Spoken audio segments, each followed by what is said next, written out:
Most people, when faced with crushing debt and personal turmoil, might consider bankruptcy, a career change, or at the very least, a long walk to clear their head. But not Ryan Borgwardt. He decided that the most logical conclusion was, of course, to fake his own death.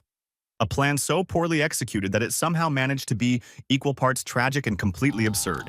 The tale of Ryan Borgwardt's life reads like a script from a movie, complete with kayaks, international escapades, and a plot twist in the end that'll leave you questioning reality. 45-year-old Wisconsin native Ryan Borgwardt was a woodworker who led what appeared to be the quintessential Midwestern life. Married with 3 children, he was known for his craftsmanship, and most notably, his penchant for kayaking on Green Lake, a serene body of water about 100 miles northwest of Milwaukee. To the outside world, Ryan's life was as placid as the Green Lake he frequented. But behind the scenes, Ryan had a problem. Drowning in debt and seemingly out of options, Borgwardt hatched a scheme that was less the talented Mr. Ripley and more Dumb and Dumber, True Crime Edition. On August 11, 2024, Ryan informed his wife of his plans for a nocturnal kayaking excursion on Green Lake. However, upon failing to return the following morning, concern started to grow.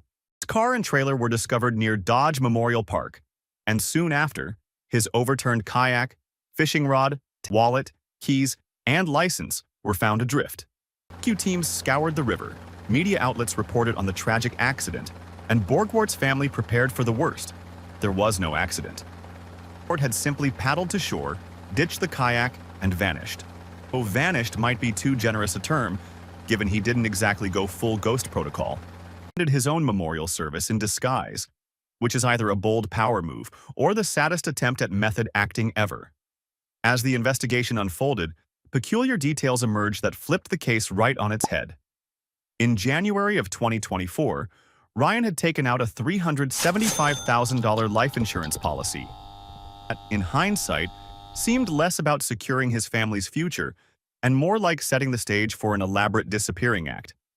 Further digging revealed that he had been communicating with a woman from Uzbekistan and had transferred funds to a foreign bank account. The scheme was nothing short of cinematic.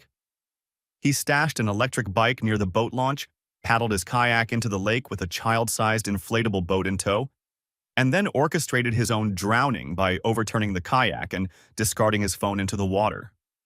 The inflatable boat, he paddled back to shore under the cover of darkness, mounted his e-bike, and embarked on an 80-mile journey to Madison, Wisconsin. To Detroit, crossed into Canada, and eventually jetted off to Europe. A plan that would make even the most seasoned escape artists tip their hats. Ryan's disappearance and subsequent revelation of him faking his death sent ripples through the internet. Shifted from tragedy to deception, public sentiment started taking a turn, with feelings of betrayal, and the media had a field day dissecting every facet of the elaborate ruse. Caught in the maelstrom, faced not only emotional turmoil but also legal and financial complications as a result of his actions. The ruse lasted all of 3 months before collapsing under the weight of Borgwardt's own incompetence. Authorities discovered he had been using his real email accounts, accessing his own social media, and generally behaving like a man who had forgotten he was supposed to be deceased. I mean, it's hard to maintain the illusion of being dead when your Spotify Wrapped is still updating. Charged with obstructing an officer, a misdemeanor that could result in up to 9 months in prison and a $10,000 fine, Ryan found himself navigating the much choppier waters of the legal system. During his court appearance, he claimed financial hardship, stating he had only $20 in his wallet and couldn't afford an attorney. The judge, perhaps recognizing the irony, released him on a $500 signature bond. He was ultimately sentenced to probation and ordered to repay the $20,000 spent on his so-called rescue. Now, you might be wondering, is faking one's own death actually a crime?